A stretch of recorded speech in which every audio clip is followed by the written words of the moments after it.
Who's first? Yes, ma'am. My name's Monica. Who puts money in that? Do I put that money in there myself, or does my employer put money in there? And then the other part of that is, the story's real cute and everything, and it made everybody laugh, but that's not the reality of it. The reality is that when I walk into an emergency room, is someone gonna know how much that's gonna cost?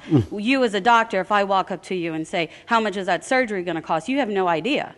So the story's cute, but it doesn't really work in reality. And then the last part of that is what you're actually doing when that savings plan is you're actually encouraging people not, by the argument you made, you're encouraging people not to go to the doctor and get regular checkups, but rather wait until they're really sick, and then where do they end up? They end up in the emergency room, and as you know, doctor, that's the most expensive kind of health care that there is. Couple things, you ready? If I could take, those are great questions. I always tell people, if I could take the wisdom of my district and channel it to Washington, D.C., we would just elevate the discussion level in Washington, D.C. First, those are good questions. Who puts the money in? Right now, if your insurance company, if your employer is putting money into your insurance premium, they would divert part of that into the HSA.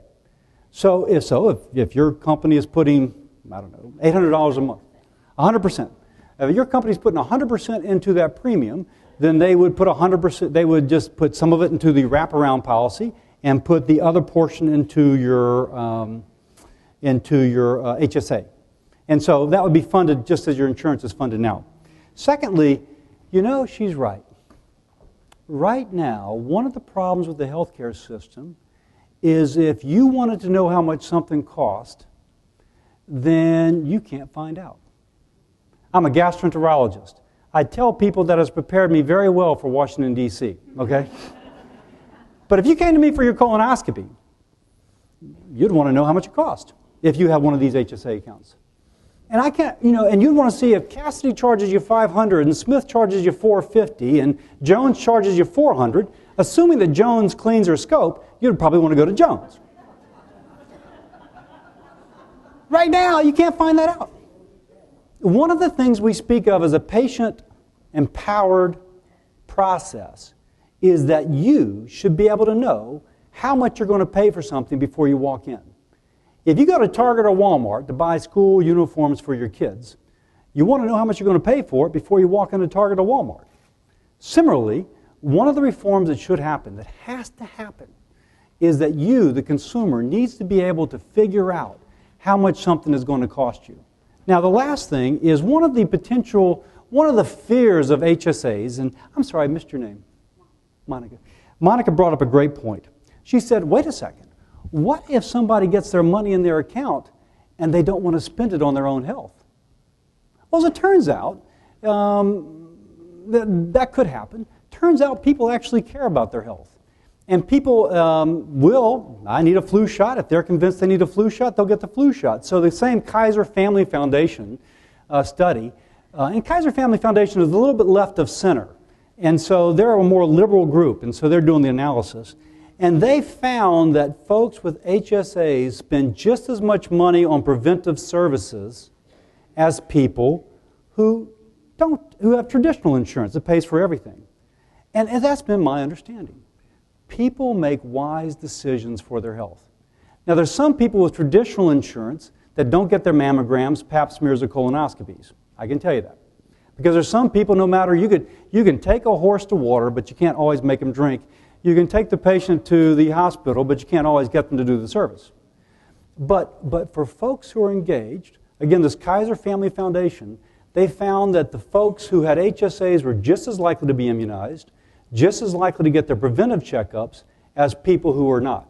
That's a really good concern, and fortunately we know the answer in which people will still address their health needs. Good wisdom. Who else? Yeah. Thank you. My name's Beverly. I'm 72.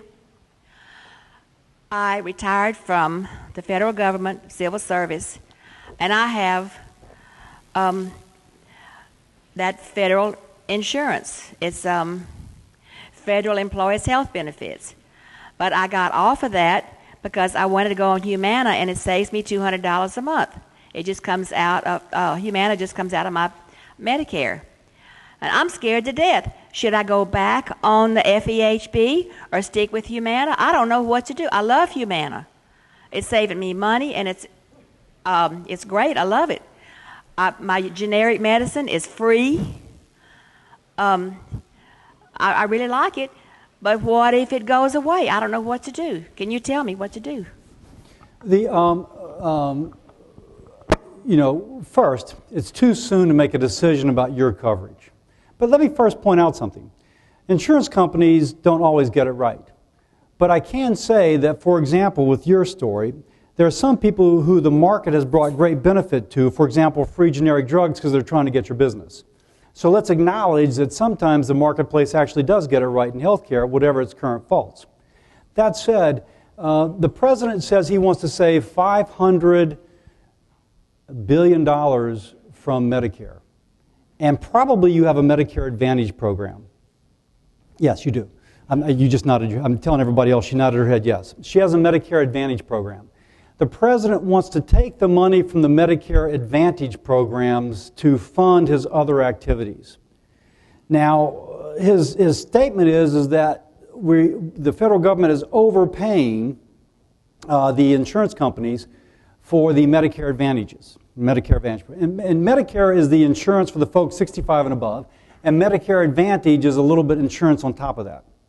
And it came about because it was thought that folks that lived in parishes like Livingston, where you didn't have your own hospital, and where there weren't as many physicians as, say, on Essen Lane in Baton Rouge, that maybe the hospitals had to have a little extra money in order to deliver the services to help manage your diabetes better, or such like that. Well, one of the concerns is the president wants to take, I think, $180 billion out of Medicare Advantage. Now, I think it's too soon for you to change coverage, but it is not too soon for you to be concerned. Well, when I said earlier that if the reform passes, it won't be implemented for the taxes don't start till after the next presidential election. That's for true, 2013. Isn't that a surprise? And the program itself doesn't. And the program itself won't start until 2011. So I think you can wait to see how it plays out before you make decisions as to what to do with your Medicare Advantage. Okay? And you can wait until see how it plays out. Because there's lots of folks like you who are concerned about their decision to try and save money from Medicare Advantage. Melissa,